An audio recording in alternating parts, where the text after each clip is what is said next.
My wife Abby and I were having a drink at a lounge the other day, and we overheard what I think was a first date where a man was, let's call it mansplaining, to a woman who had just said to him, I would love to RV to Yellowstone National Park. You don't want to go to Yellowstone. It's terrible. It's crowded. It's overrun with people. It's a mess of traffic. You sit in bison jams all day, and there's just as beautiful places right outside of the national park. And then he goes on to say he's never been to Yellowstone National Park. Here's the thing. Yellowstone has more geothermic features than all of the rest of the world combined. And yeah, I often say about national parks, there are some really beautiful places just outside. But national parks are special, and they're special for a reason. But it got me thinking, this conversation, which we talked about more in depth on the RV Miles podcast, by the way, if you want to check that out. But it got me thinking about comments that we get on our social media and on our YouTube channels about national parks. Lots of people say, I don't go to national parks anymore because they're too crowded. Or they say having to get an entry reservation or having to reserve a campsite has taken all the spontaneity out of a national park trip. And I can certainly understand some of that sort of stuff. But it got me thinking about doing an episode about why people are having such a bad time at national parks and how maybe we can turn that around and make it a little bit better for them. So really what I want to do today is break down the biggest mistakes that can turn your dream trip into a nightmare. And we've heard all of them over the years. We've made some of these mistakes. We've certainly gone to national parks and had bad experiences. And usually that was because a lack of planning or a lack of understanding about something on our part.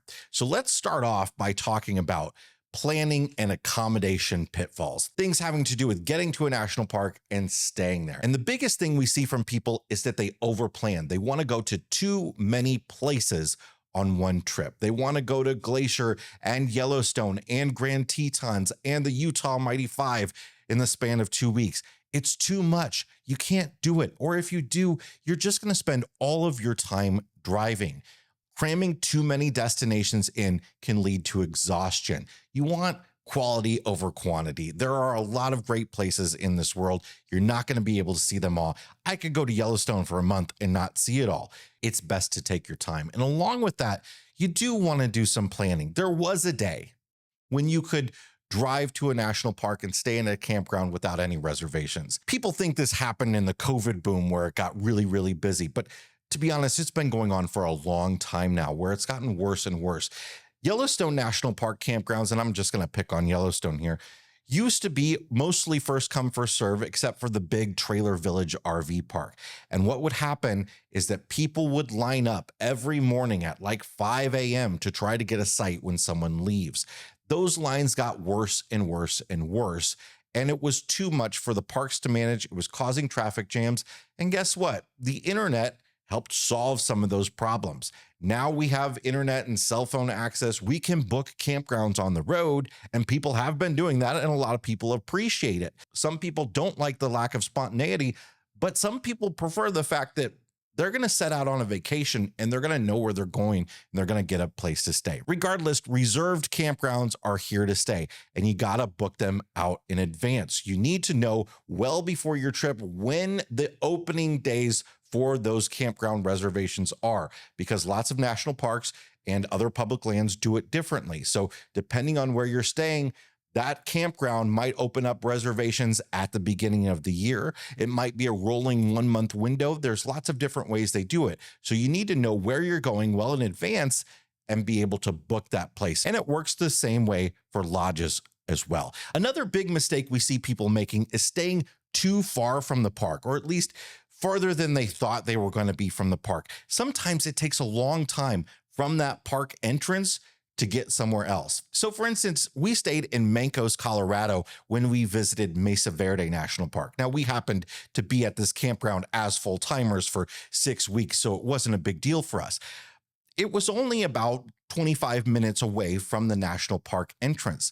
But once you got to the national park, what we didn't realize is there's another 35, 40-minute drive into the park to get to all the cliff dwellings and all of the interesting sites that people are looking to experience. Same thing with something like Yellowstone National Park. If you stay 45 minutes from the park entrance, you're going to be driving another 45 minutes once you hit the park entrance to get anywhere interesting. So you might be saving money by staying further away, but you're wasting time. So sometimes it's better to have fewer days on your trip and pay a little bit more for closer accommodations. Another big issue we hear a lot is that the crowds are too much to deal with. And I did a whole episode a while back on how to deal with crowds in national parks and ways to avoid them. But really the thing is, timing is everything. If you go at the same time as everyone else, guess what? The park might be packed. So what are the things you can do? Well, you can go during the shoulder season. You can go when most people aren't visiting that park. So it depends on which park and where in the country it is. So the season for a park in Phoenix, Arizona is going to be different than a park in Montana. But whatever that season for that park is, if you stay outside of the main travel season, you're definitely going to have a better experience crowd-wise. And then when you're there, get up early. Get into that park very early. Everybody else is arriving at 10 a.m. and everybody else is leaving at 3 or 4 in the afternoon to go get dinner somewhere. So if you can get up early and get into the park or stay later into the park into the evening, you're going to have a better experience. The time it takes to get from destination to destination within a national park can be also something that really surprises a lot of people when they visit. They might have all these different places they want to go to on a certain day and don't realize how far it is to get from one place to another. So Yellowstone National Park, again, from Old Faithful to the Grand Canyon of the Yellowstone, that's the bottom of the park to the middle of the park, not even the whole distance of the park. That can take over an hour. It would take you most of a full day to drive the entire figure-8 loop of Yellowstone National Park, and that's without any bison jams. More in a moment, but first, this video is sponsored by eTrailer. Ever feel like finding the right RV park is like searching for a needle in a haystack? Does it fit my RV? Is it good quality? Will I need extra parts? Enter eTrailer.com, the heroes you didn't know you needed. Whether you're puzzled about which product is right for you or how to install it, eTrailer has got your back. Their US-based customer service is available by chat or phone 7 days a week. Yes, even on Sundays. Plus, with expert Q&As, helpful articles, and tons of review and install videos, you'll tackle any RV problem with confidence. So next time your RV needs a little TLC, skip the guesswork, give eTrailer a call, or click the link in the description below. Trust me, your RV will thank you. eTrailer has all the different RV parts that you need any time of the day. Okay, another big issue that ruins people's national park vacations is not knowing before they go. Knowing different rules, knowing different activities, knowing what's closed, what's not, knowing restrictions. Those can really put a bugaboo in your travels. Go to the National Park Service websites. They're great and they're full of all sorts of information. One big one we hear about a lot is not knowing the rules for dogs.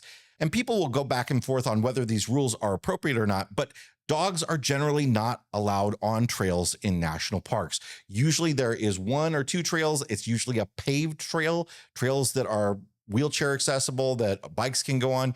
Often those sorts of trails, dogs are allowed on. Dogs are allowed in your vehicle driving in the park. They're usually allowed in campgrounds. They're usually allowed at overlooks right near the road and parking areas, but they're not allowed on trails. So some people say national parks don't allow dogs at all. That's not necessarily true, but there are some restrictions, and that can be a challenge for somebody that didn't know it was coming. It's also important to know whether you need a permit to do a special hike in the park or to even get into the park in the first place, or you need a reservation for a tour or something like that. You're going to Carlsbad Caverns or Mammoth Cave and you want to do a cave tour. You're going to want to book that tour in advance. Some national parks have timed entry permits now. Now, there's been a lot said about this, and there's a lot of people that, as I said in the beginning, say this is one of the reasons they don't go into national parks anymore is because they need a reservation to get in. It's a very limited number of parks. It's maybe 5 big ones and 10 total that require you to have some sort of advanced reservation to get into the park. And again, this is something that has actually improved crowds in national parks. It's making it so more parking is available when you arrive at a national park. It's making it so that you can get in. Places like Arches National Park, they would close the gates at like 10 a.m., even 9 a.m., 100 days out of the year because there was no parking left inside. Now they have reservations and people are allowed to come in when they have a reservation to get in and they have access to the things that they want to see. They know when they drive from 1,000 miles away, they're going to be able to get into the park on the day they planned to get into the park. A big tip about this is if you don't get that reservation in advance when it becomes available, most of these parks hold back reservations for a few days before when they put them out. And a lot of these parks allow you to come in at like 6 a.m. and you can stay all day without a reservation, or you come in the afternoon. Again, when there's fewer crowds, you won't need a reservation at some of them. The next thing that can really spoil a national park trip is being unsafe and unprepared. If you're unprepared for something like weather changes, not having the right types of gear to keep you cool or to keep you warm when you're out traveling in national park. Sometimes people don't realize with elevation changes how different the weather can be than the town they're staying at just outside of the national park. As you travel through a park, you might go through severe elevation changes that can really affect you. If you go to the Grand Canyon, for instance, and you want to take a hike down into the canyon, guess what? It's a lot hotter down there at the bottom than it is at the top of the rim. And once you go down, you're going to have to hike your way back up. Don't pack only flip-flops for a mountain hike. Have some good footwear. Have some good outdoor clothing layers that you can take on and off and be comfortable all day long. Have some rain protection. Whatever it might be for that season, make sure you have it. And of course, along with clothing goes other supplies like water, snacks, maybe a basic first aid kit in your car. You don't have to go crazy with this stuff, but just having some basics. These are often very remote places after all, and it can take some time for someone to get to you to help. And you can't just ask Siri for help. Along those lines, have some idea of the wildlife in the area and what kind of wildlife safety precautions you need to take. Stay away from those big animals. Those bison are a lot less like cows and a lot more like bulls.